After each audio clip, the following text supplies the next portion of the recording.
Ano po ba yung God's threefold judgment? Pag-usapan po natin 'yan sa devotion natin na ito.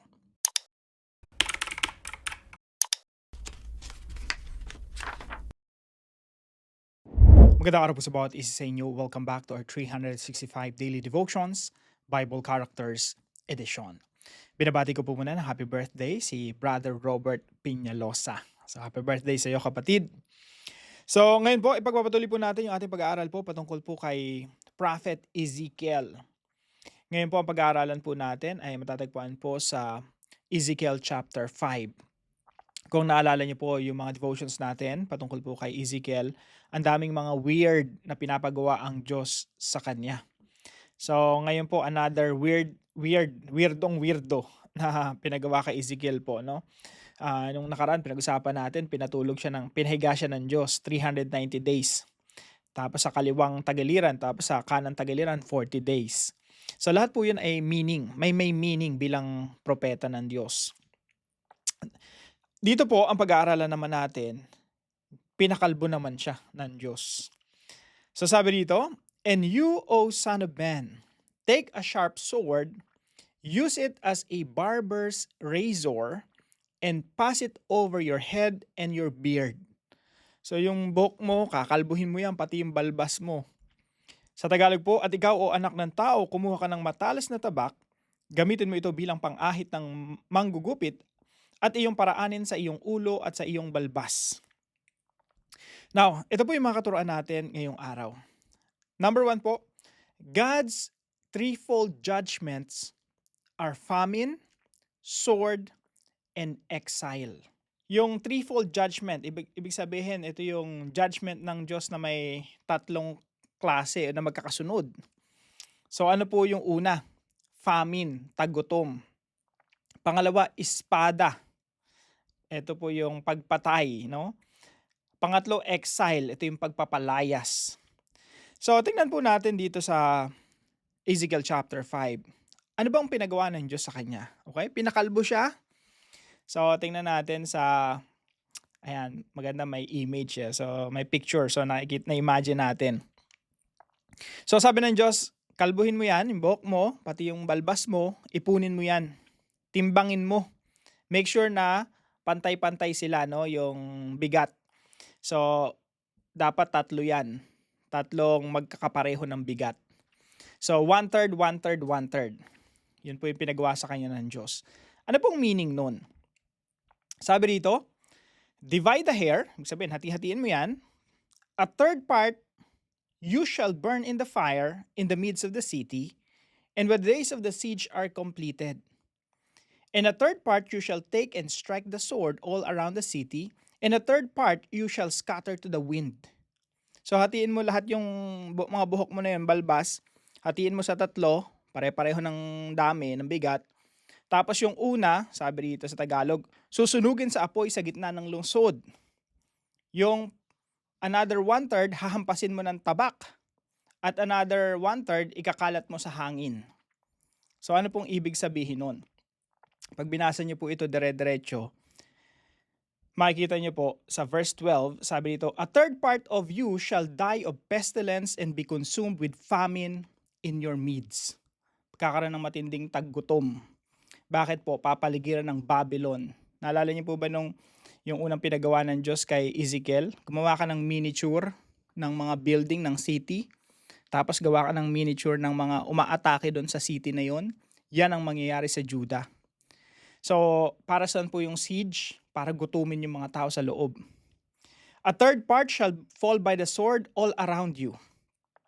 At yung iba naman, papatayin ng espada. At pangatlo, ikakalat doon, no, isasaboy sa hangin. Ibig sabihin, papalayasin, ma-exile, magsisikalat yung mga natitirang mga nakasurvive. So, ito po yung threefold judgment ng Diyos. Famine, sword, and exile. Now, pangalawa naman po, God's threefold blessings are abundance, victory, and inheritance. So, kung merong curses, merong blessings. Kung may judgment, merong pagpapala. So, ano naman po yung threefold blessings ng Diyos? Abundance. victory, inheritance. Pag sinabi mong abundance, kasaganaan. Pag sinabing victory, tagumpay laban sa mga kalaban. Kahit atakihin kayo ng atakihin, proprotektahan kayo ng Diyos. Inheritance, mapapanatili kayo dun sa city ninyo, no? That's your inheritance. Yung Israel, land of Israel, sa inyo yan, lupang pangako yan. You will keep the land. So, merong threefold blessings, tapos may threefold judgment. Now, para po maunawaan natin yung mga prophets, kung ano yung pinaguhugutan nila, lahat po ng ito ay nasa Deuteronomy chapter 28. So, napakalaga po nitong Deuteronomy chapter 28. Makikita niyo po rito, blessings for obedience. Kung sila'y susunod sa Diyos, merong pagpapala. Tapos, sumunod naman dito, curses for disobedience. Kung hindi naman kayo susunod kay Yahweh, meron niyang karampatang sumpa, judgment. At lahat po ng nararanasan ng bayan ng Israel, kapag sila'y tapat sa Panginoon, meron laging abundance. Merong victory over their enemies. And then yung inheritance mapapanatili sa kanila.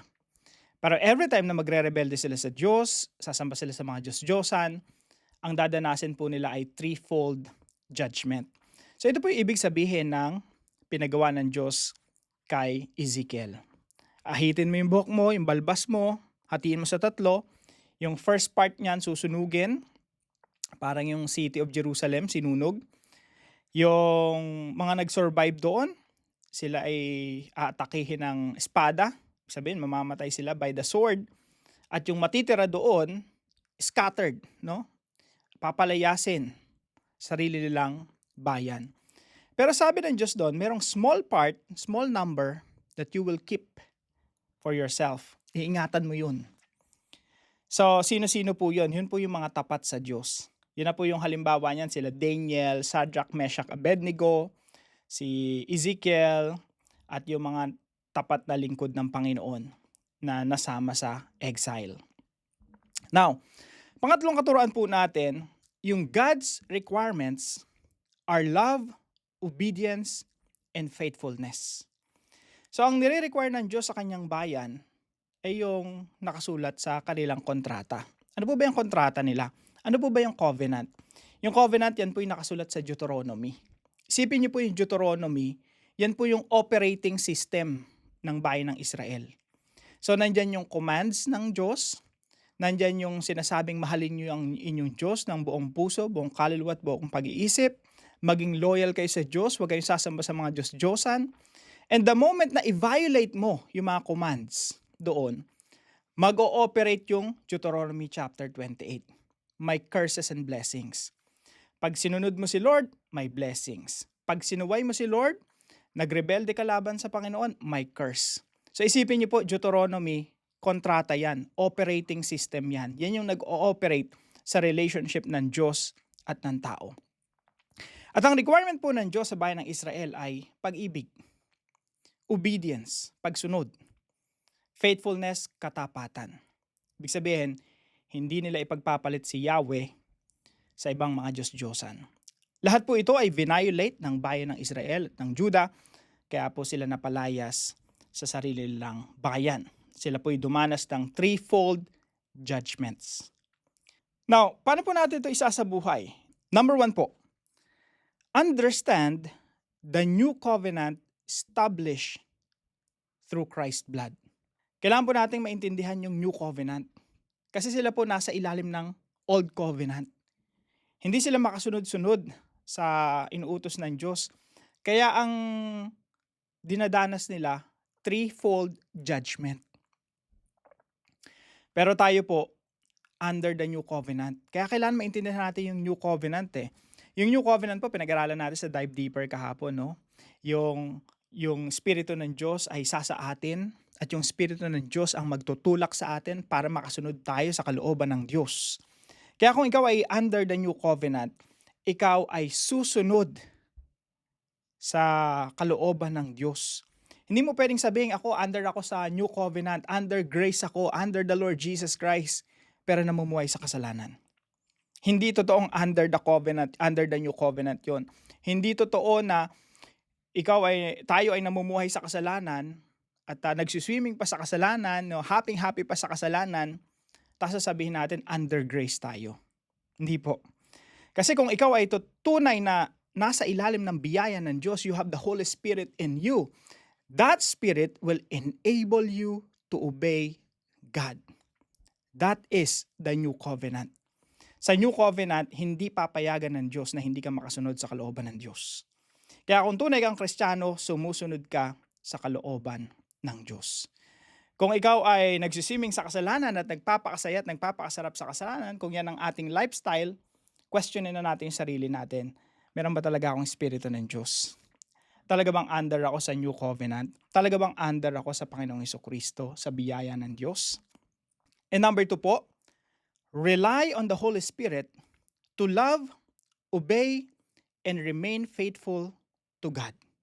Sa Old Covenant po kasi, yung mga tao, they rely on themselves. Akala nila makakasunod sila sa kalooban ng Diyos sa pamamagitan lang ng pagtitiwala sa kanilang mga sarili at sarili nilang kakayanan. Pero napatunayan po sa Lumang Tipan na yung tao walang kakayanang sumunod sa kalooban ng Diyos. Kaya po kailangan talaga natin ng New Covenant dahil sa under the New Covenant, yung Espiritu ng Diyos ang mananahan sa atin. Ang siyang magtutulak sa atin upang mahalin ang Diyos, sumunod sa Diyos, at maging tapat sa Diyos. Kaya sinasabi ni Apostol Pablo paulit-ulit sa mga mananampalataya, rely on the Holy Spirit. Depend on the Holy Spirit. Laging sumangguni sa Santong Espiritu. Dumepende, umasa, magtiwala sa Santong Espiritu. Keep in step with the Spirit. Laging sumunod sa udyok ng Santong Espiritu.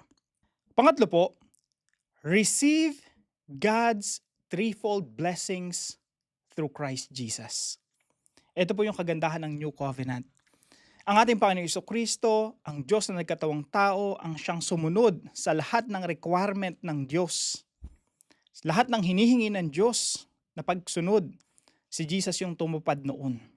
Lahat ng kautusan sa Old Testament, tinupad ng Panginoong Jesucristo. Kaya nga po, lahat ng nananampalataya sa Panginoong Jesucristo ay kasama ng nakatupad sa requirements ng Diyos. Nakatupad sa lahat ng hinihingi ng Diyos.